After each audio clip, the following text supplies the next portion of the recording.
Right. Ndakambozvitaura kuti honorable tinoda Machakaire uya wekuZANU-PF uyu Minister of Youth uyu anogona kungori kana apfeka apology jazz apa. Vanhu vakati iwewe nungu problem yako ndoti unotanga wataurisa. It's a problem yekuti vanhu vanozonzwisisa inini zvinhu patofamba nguva. But nhasi panapa zvandaona nezvandanzwa hazvina kumira zvakanaka. Tanga nekulike this video muri yeZimbabwe tiupinde munyaya tichizivisana zvinhu zviri paground iko zvinezvi. No, pena ndichifamba mastreets ndasangana certain video, certain clip iri kutenderera raHonorable Tinoda Machakaire achitaura iye nemuromo wake. There's a link in the description box. Ukalike this video unoona link randaisa mukati mo in the description. Eka clip kacho achitaura zvinhu zvanga achitaura izvo. Achitaura kuti hatisati tomboone gore tabva kuma-elections. Hatisati tomboone gore tabva kuma-elections. Saka zvatisati tane gore tabva kuma-elections, so it's very important kuti mimi vanhu musiyane nenyaya dzekutaura zvematongerwo ezvekutonga. Iwe kana uri muyouth ndiperera kuyouth ikoko usataure nyaya dzekuti kuzotonga kudii. Siyai nyaya dzavananga vambogara varipo. Musataure nyaya dzekuti ana anozotonga chimbosiyai vakadaro vari ikoko. Ukaona nyaya iri baba. In other way, ari kupfeka in apology jazz zvine uchenjeri. Hapana asina kuona maclips aya achitenderera achitaura akatoenda kuside kwekwe kwaakanosangana nauya kudza chipanga ngari youth leader pamazuva Mugabe aya. Akabuda achiti uri kuona vachipanga vakaramba vakamira nevaMugabe wavo. Zvakazoitika zvakaitika hazvo asi vakaramba vachiti vaMugabe wavo vari loyal. Saka inini ndisiyewo ndiite loyal. Ndo mashoko aitaura Machakaire achitaura kuti zvori vanopa kuti muenzaniso achiti iwe uri kuona iwe John Paradza uri vice iwewe ipapa obva watanga kuda chigaro changu. Ukaona deputy master kuda chigaro chayo atoshata. Ramba uri pako ipapo ndo pako. Ukaona kutoda pangu panapa watone problem. Ndoba kumashoko aitaura. But nasi is a different story now. It seems like apology jazz rakupfekwa. I know that a lot is happening in this country right now. A lot is happening in ZANU-PF. They try by all means kuti dzimwe nyaya va try kudzivhara dziperere kwavari vachitaurana vega vachiita so that dzisanyanya kubuda confusion isozara. But mamambozviona paya kuti nyaya yanga yatozara chutsi changa chatobuda. But vanhu vanonzwisisa kuti ndiani ari kubvira, ndiani ari kupiswa mukati umu. But they can't be smoke without fire. Pane zvange zvichitoitika vakawanda. Saka iko zvinezvi apology jazz rakupfekwa driver weconfusion kutoita kudzungaira chako. Ari akunyebedzera kudzungaira achinyebedzera kurizina be like no man guys inini it's not like chinchi nyaya yoti kutaurirana panapa kuti my elections akapera kuitwa mai manje. Hapana pekuti tingaramba tanga tichitaura nyaya dzekutonga tonga idzi. Ngatimbosiyana nenyaya dzekutonga tonga idzi. Ngativasiye vakadaro. Iwe wakazvitarisa uri zuri youth leader obva wabuda disrespecta madhara ya. Do you think kuti vanokusiya uri wakadaro? And do you think kuti nyaya iyo inosvika ichizongopera zvakudaro?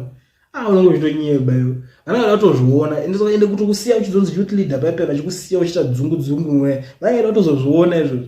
Kuti alright saka ndoyamba kuti loyalty saka waya kupindira nyaya dzausingasizive mfana iwe. Ndo nyaya dzinenge zvichida kuti dzifambire dziitike ipapa. Now vanhu vari kukomenda on that whole thing. MaZimbabweans, hazvito zvavangori yanzi kampengo ako then confused. Awanaka aiwoziya aiwa zvakaoma. Ndofunga vakatarisa vanotoona sema-robots ekwana Elon Musk. Zvakaoma asi tiri kuvaona zvedu nekuti chokwadi tochiziva. Hatisi kuda hasi kuda kubva. Aiwa arutolera aishaona aida mwari kuti anagunda musaira ava kwaita mhepo ndoko vanenge vangori ideology yacho ndeipi papa flip flopping. Ungotera aiwa because anenge anzwa kuti mukuru anenge 5 maspeech manje achitaura aimbomira inga ndichigwe ndisi munhu weningirikinini nani. I'm a constitutionalist. Statement zvichitaurwa izvo. Inini ndakati kana nguva yangu yabva ndine ndima yangu ndichasiyirawo vamwe. Saka uyu anenge akuzoona manje pakuti dzungu rese raanenge achiita nditi achiitira dzungu kuna vamunangagwa achitira dzungu vachida kugutira dzungu achivasapota. Ari kuzoona kuti pamwe havasi kuzodzoka kwaari vachinobheka dzungu raire kana kuzomusimbisa kuti mufanira kupusha neipapo. Pamwe pamacho vari kubva vangonyarara vangostika ubva vaona kuti asi panapa nyaya yekuitika panapa chokonaka chiri chokwadi ndounozosara panapa inini ndisisina basa. Saka nyaya iripo ndeyekuti this guy kwakutotyira basa rake employment in Zimbabwe ukangorasikirwa nebasa post hauzoti wane futi unless watotanga tumwe business tumadhiri ende tumadhiri twacho tuzhinji twacho twavanoita kuti vanotukuita sei zvinogona kuramba zvasvika ikoko zvetumadhiri. Saka panonetsa mwari kuti ava vanopenga people. And I'm sure he's reprimanding himself because he is the one who was vocal about the 2030 slogan.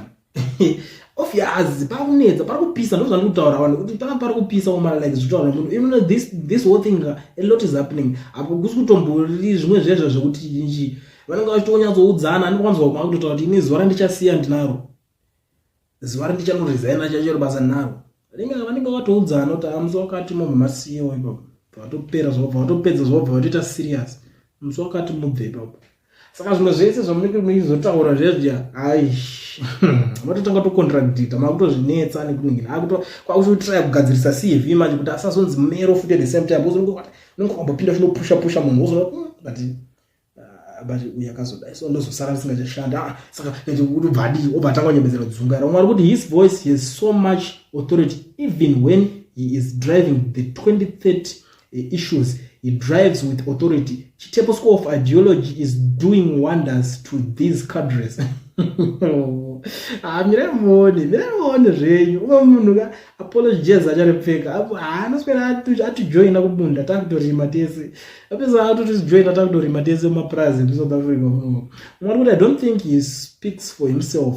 Knowing ZANU-PF, what you see and hear is merely a mirage of reality, a figment of reality and just a small part of the story. Chimwe chinhu chandakaongorora njekudai so unogona kunge uri youth leader but vanogona kungachipuwa futi maspeeches you have to unofanira kutaura zvakati nezvakati munokuenda kwakati shamwari ndinoda kuti unoudza vanhu kuti zvakati nezvakati nezvakati.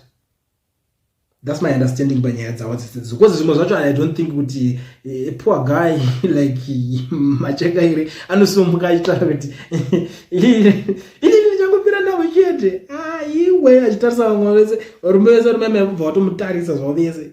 Because at the end of the day it's not about kuti vanhu vese vamwe vari kuzosapota vachita sei but it's about vanhu vanoshanda navo futi because uya kangobva anenge atongobva iye handiti what more vamwe vese vari kutera vachaita sei because vamwe vanhu madhara vekuti vanenge vane connection kana kuti vachitoripo pasticken vanenge vachitoita fed up nemasystems wandetunyaya yetoko. Saka zvimwe zvacho ameno zvazvingori mwari kuti I don't think he speaks for himself. Ndikuzviona anengatumwa kuti kuva muzanwa kwakaoma njere zero nezuro vaimacha kumayouth vachiti 2030 nhasi vakutyeko zviri kuvhundutsa pakupisa guys pakutotyisa unoziva kuti kwatotanga kutotisa but that's why nhamwe chiti inene I don't think ndingakwanisa kushanda nevanhu vakadaro kana kuti kunzi one day wonzi uri kubato rakaita seiroro kuti nhasi uri kutaura zvakadai so zvimwe zvacho ende zvonongochitaura you just supporting but ukazozvisa brain unobva kuti kana wagomba kwako even kana une family unongouza kuti uri right rewo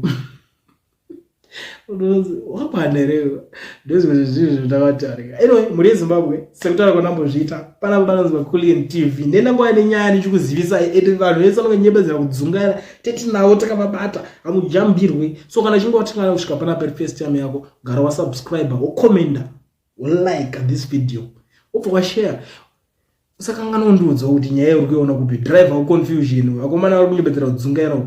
Tell me what you think in the comment section. Because pari kupisa.